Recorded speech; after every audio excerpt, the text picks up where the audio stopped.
dami pikha ng bungaha ganoon. Ayan mga kaparmer, so binakbaka na tayo talaga sa labuyo.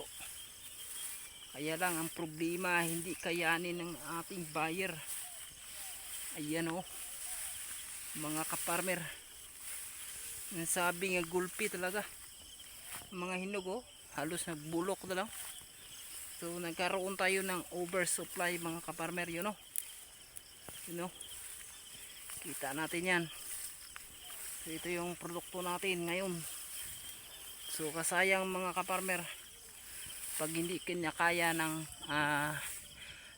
buyer natin, kasi ang dami oh, ayun oh.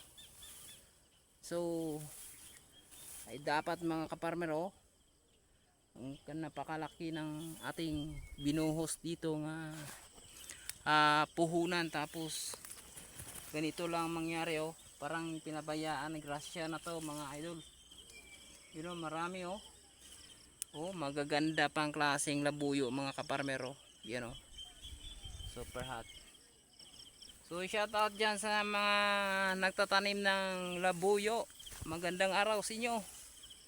Ito na ang labuyo namin, kahit may sakit nga lapnos pero bumabanat pa rin. Ang daming hinog ngayon or highlights ngayon ng aming seeding labuyo mga farmer. Ayun oh. So ang ganda, diba? Kaya lang problema, hindi maubos ng aming ditong buyer, wholesaler buyer, dahil parang maliit lang ang kinukuha nila, hindi masyadong marami. Dapat unlimited tayo mga ka-buyer, dapat unlimited tayo kasi malugi kami nito. You know, kitang kita natin ang mga labuyo na to, nagsikipa na. Hayan ka dasok yung bunga niya, you know, lahat ay namula-pula na dito sa tabi ko. Ito ay blessing na sana, mahal-mahal pa naman, maganda-ganda pa naman presyo ngayon, kasi dito sa amin ay bumaba lang konti.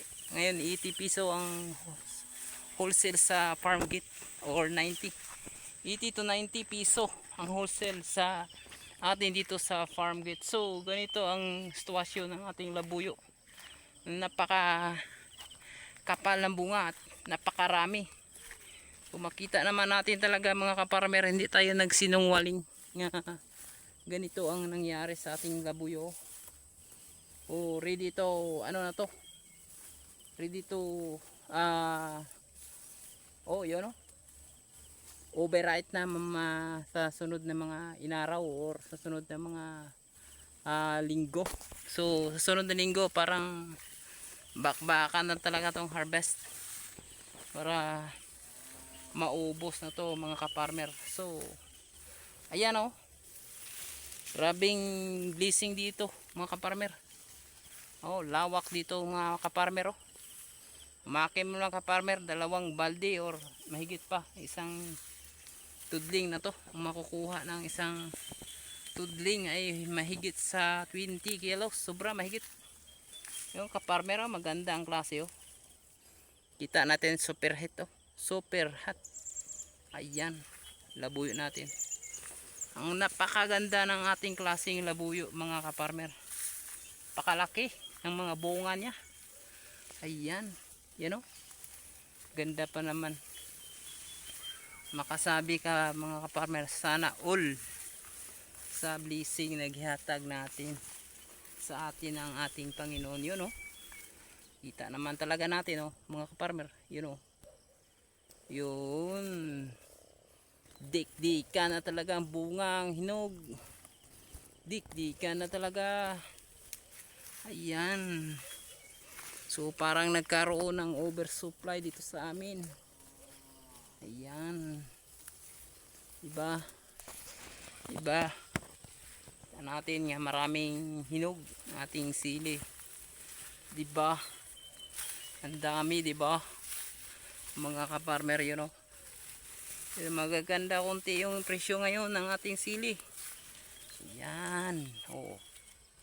Oh, maniwala kayo, diba, maniwala kayo dyan. Maraming sili dito. Maniwala na kayo.